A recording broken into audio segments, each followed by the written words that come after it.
বাবা, এক packet pop নিয়ে বসেছ? পপ আমার খেতে খুব ভালো লাগে। পপ, বাকর। খাবা? দাও একটা দাও। ছেলে আবার এসব খায় না। পপ ও বিস্কুটই খেতে ভালোবাসে না।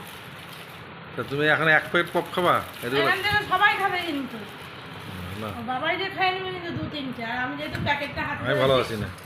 ভালোবাসে না বলে আমারই দোষ হবে। আমি সব খাই না। আপনার কি হয়? সকালে চা খাবো এটুকুই। পা দিয়ে পাপ খেলে গেছে। দু একটা আছে না? না, তুমি খাও। না, তুমি খাও। আরে না, লজ্জা করো না। না, আমি খাবো না। আমি সবাই খাবে। আজকে ভাত খেতে হবে না, পপই খাও।